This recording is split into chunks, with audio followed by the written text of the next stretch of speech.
Hello hi അസ്സലാമു അലൈക്കും വറഹ്മത്തുള്ള ബിസ്മി അനസ് മുബാറക്ക്. ഞാൻ ഒരു ചെറിയ അപ്ഡേറ്റ് ആയിട്ട് വന്നാണ്, വേറൊന്നല്ല. ഇപ്പോൾ അല്ലയിൽ നിന്ന് കാലിക്കറ്റിലേക്ക്, അതായത് അല്ലൈൻ ടു കാലിക്കറ്റ് നാട്ടിലേക്ക് പോകാൻ ഉദ്ദേശിക്കുന്ന ആളുകളുണ്ട് എങ്കിൽ നിങ്ങൾ ഓൺലൈൻ നോക്കണേക്കാളും കുറഞ്ഞ പ്രൈസിൽ നമ്മളെ കയ്യിൽ ടിക്കറ്റ് ഉണ്ട്. ഈ നിയറസ്റ്റ് വരുന്ന ഡേറ്റിലാണ്, ഈ 9-ന് ശേഷം അങ്ങോട്ട് 10, 11, 12, 13, 14, 15 ദിവസങ്ങളിലൊക്കെ പോകാൻ ഉദ്ദേശിക്കുന്ന ആളുകളുണ്ട് എങ്കിൽ പെട്ടെന്ന് തന്നെ നമ്മളെ കോൺടാക്ട് ചെയ്തോളൂ. ഞാൻ നമ്മൾ താഴെ കൊടുക്കാം. പിന്നെ അത് മാത്രമല്ല, നാട്ടിൽ നിന്ന് ഇപ്പോൾ കോഴിക്കോടിൽ നിന്ന് അബുദാബിയിലേക്ക് എയർ അറേബ്യ നോക്കുന്ന ആളുകളുണ്ട് എങ്കിൽ എയർ അറേബ്യ ഫ്ലൈറ്റിനും നമുക്ക് എന്താ ചെറിയ എമൗണ്ട് 1000-ൻ്റെ മേലെ ഒന്നും പ്രൈസ് വരുന്നുണ്ട്. 1000-ൻ്റെ മേലെ എന്ന് പറയുമ്പോൾ അറൗണ്ട് 1050, 1060 ദിർഹംസൊക്കെ ആ റേഞ്ചിലാണ് ഫെയർ വരുന്നത്. ആ റേഞ്ചിലൊക്കെ ഫെയർ വരുന്ന ലെവലിൽ നമ്മളെ കയ്യിൽ ടിക്കറ്റുകളുണ്ട്.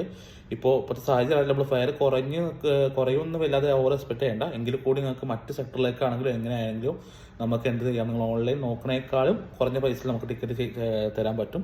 അപ്പോൾ എൻ്റെ നമ്പർ താഴെ കൊടുക്കാം, നിങ്ങൾ അതിൽ കോൺടാക്ട് ചെയ്യുക. ഓക്കെ, അസ്സലാം.